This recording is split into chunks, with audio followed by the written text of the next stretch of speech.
अस्सलाम वालेकुम वरहमतुल्लाहि वबरकातुहू। उम्मीद है कि आप सब खैरियत से होंगे, मज़े में होंगे, बहुत बढ़िया होंगे। तो आज का हमारा वीडियो बहुत स्पेशल होने वाला है और आज हम बात करेंगे कि मुंटीका क्या है और मुंटीका का फार्मूला क्या है और इसका इंडिकेशन, कंट्रा इंडिकेशन, साइड इफ़ेक्ट्स क्या है। तो इन सारे बातों को समझने और जानने के लिए हमारे वीडियो को एंड तक देखिए ताकि आप पूरी समझ सके। और अगर आपने हमारे चैनल को सब्सक्राइब नहीं किया तो हमारे चैनल को सब्सक्राइब करें ताकि आपको नई आने वाली वीडियो हर वक्त पहुँच सके।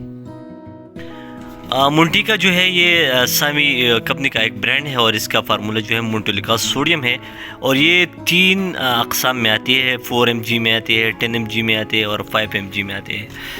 तो इसमें च्यूबल भी होते हैं। 5 mg जो है ये 5 mg और 4 mg जो है ज़्यादातर च्यूबल होता है और बाकी 10 mg जो होते हैं वो च्यूबल नहीं होता है।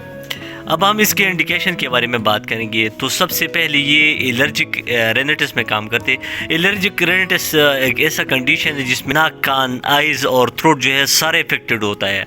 सीजनल एलर्जिक रेनिटिस जो है जिसमें आंख से आंसू बहते हैं और नाक से जो है पानी बहते हैं और साथ साथ में सलीवा भी निकलती है मुंह से और इसके साथ साथ कान जो है ये बंद होती है। ये एक ऐसी हालत है और साथ में जो है सूजन होता है थ्रोट में। इस हालत को हम एलर्जिक रेनिटिस कहते हैं और जब ये आपको पैदा हो जाए, ऐसी हालत जब को आप महसूस हो जाए तो आप इसके लिए एलर्जिक रेनिटिस के लिए आप मुंटोलिका सोडियम यूज़ कर सकते हैं। अगर आपके एयरवे इन्फेक्शन है यानी आपके साइनोसिस है या उसमें कोई मसला है या गले में कोई मसला है तो आप इस एलर्जिक के लिए मुंटोलिका सोडियम यूज़ कर सकते हैं। इसके अलावा अगर आपको कोई चेस्ट इन्फेक्शन हो जाए और इसमें जो वेस्टलिंग होता है, सीढ़ी जैसे बज रहा होता है आपके सांस लेने के साथ साथ, तो आप इसके लिए भी इस्तेमाल कर सकते हैं। अगर आपका चेस्ट इन्फेक्शन बार बार आपको एलर्जी होता है तो आप इसके लिए भी इस्तेमाल कर सकते हैं। Number 2, asthma. आप आस्थमा के लिए भी यूज़ कर सकते हैं। आस्थमा या एक्यूट हो या क्रॉनिक हो तो आप दोनों कंडीशन में यूज़ कर सकते हैं।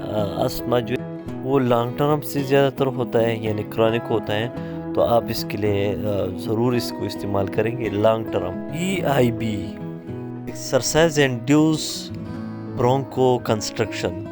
ये एक ऐसा हालत है जिसमें आप एक्सरसाइज के वक्त आपकी जो सांस लेने का दुश्वारी बहुत ज़्यादा होता है तो आप इसके लिए भी इस्तेमाल कर सकते हैं। अब इसके इस्तेमाल कैसे करना है हमें, तो अगर आप बड़े हैं तो आप रात को इस एक गोली इस्तेमाल कर सकते हैं और अगर आप एक्सरसाइज का मसला है, आपको EIB है, तो आप एक्सरसाइज करने से पहले 2 घंटे पहले इस्तेमाल कर सकते हैं। इस तरह अगर आपको एलर्जिक रेनिटिस तो आप रात को एक गोली इस्तेमाल कर सकते हैं।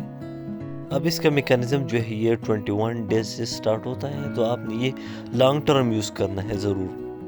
इसके अलावा जो इसके साइड इफ़ेक्ट है वो बहुत रेयर होता है, इसके साइड इफ़ेक्ट बहुत कम है और ये आप प्रेगनेंसी में भी यूज़ कर सकते हैं। तो इसका साइड इफ़ेक्ट जो है न्यूरोपैथी, वीकनेस लाते हैं, यानी आपके नर्व्स जो है वो कमज़ोर करता है। इससे आपका दिल का धड़कन भी से ज़्यादा हो सकता है और साथ साथ में आपके हाथ भी कँपा सकते हैं। तो अगर आपको हमारे वीडियो पसंद आए तो वीडियो को लाइक कीजिए और शेयर कीजिए और अगर हमारे चैनल को सब्सक्राइब नहीं किया तो हमारे चैनल को सब्सक्राइब कीजिए।